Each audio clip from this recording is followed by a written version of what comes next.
Ito po bang sadyang malaya tayo? Hindi! Walang kalayaan.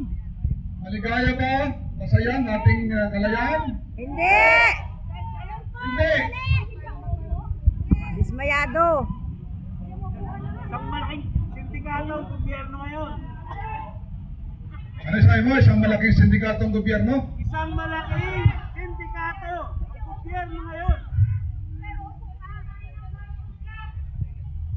Mga kababayan, matagal ng panahon, noong Hunyo 12, sa araw na ito, 1898, 127 years ago, ang ating mga ninuno, itinayong bandila ng Pilipinas dyan sa Kawit, Cavite.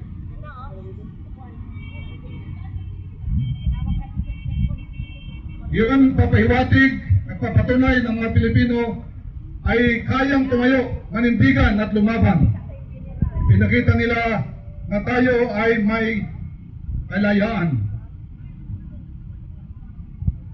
Pero ang masakit na katotohanan, 127 years ago, tayo ay, totoo yung sinabi nyo, hindi tayong tunay na malaya. Napalis natin ang mga dayuhan.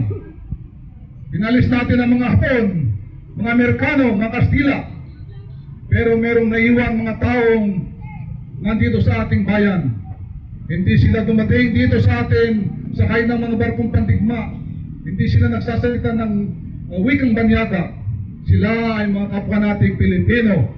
Nagsasalita ng Pilipino. Sila ang mga tawag dito, nangungupkup sa atin, nagpapahirap sa atin. Okay? Ang mga taong ito ay Pilipino na katulad natin.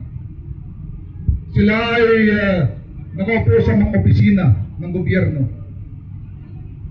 Sila ay nasa Kongreso. Sila ay mga taong dapat ay maglingkod sa atin, pero sa halip tayo ay ninanakaw at nilalapastangan. Habang marami sa atin naghihirap,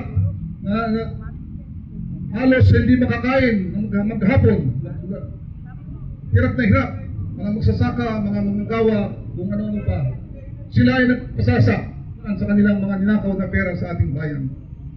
Hindi ito ang kalayaan na pinaglaban ni Jose Rizal. Hindi ito ang kalayaan